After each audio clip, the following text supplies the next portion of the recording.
സേതുട്ടാ, എല്ലാവരുടെയും മുമ്പിൽ വെച്ച് എന്നെ അങ്ങനെ കൊച്ചാക്കണ്ടായിരുന്നു. എന്നെ മാറ്റി നിർത്തി സ്വകാര്യത്തിൽ പറയായിരുന്നില്ലേ സാമ്പാർ മോശമായിരുന്നു? അയ്യേ, ഞാനൊരു തമാറഞ്ഞല്ലേ. ഒന്നുമല്ല, പണ്ടത്തെ ആളൊന്നല്ല ഇപ്പൊ സേതുവേട്ടൻ.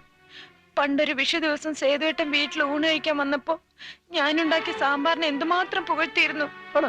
ഓർമ്മയുണ്ടാവില്ല, ഞാനൊന്നും മറക്കാൻ ശീലിച്ചിട്ടില്ല. പിന്നീട് എഴുതിയ കത്തിലും സാമ്പാറിനെ അഭിനന്ദിച്ച് എഴുതിയിരുന്നു. കത്തില് സാമ്പാറിനെ പറ്റി എഴുതാ?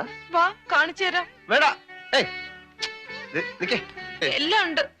ഞാൻ തൊടുന്ന പൊട്ട്, ഞാൻ ഉടുക്കാറുള്ള ഉടുപ്പ്, എന്റെ കയ്യിലെ കുപ്പിവിളകൾ, ഇല്ല എന്തൊരു ഭംഗിയാണ്, എന്തൊരു ചേർച്ചയാണെന്നൊക്കെ പറയാറുണ്ടായിരുന്നു പണ്ട്. ഇപ്പൊ ഒന്നുമില്ല. ആര് പറഞ്ഞു ഇപ്പൊ പറയില്ലെന്ന്? ഇപ്പൊ എവിടെയെങ്കിലും പറയാം.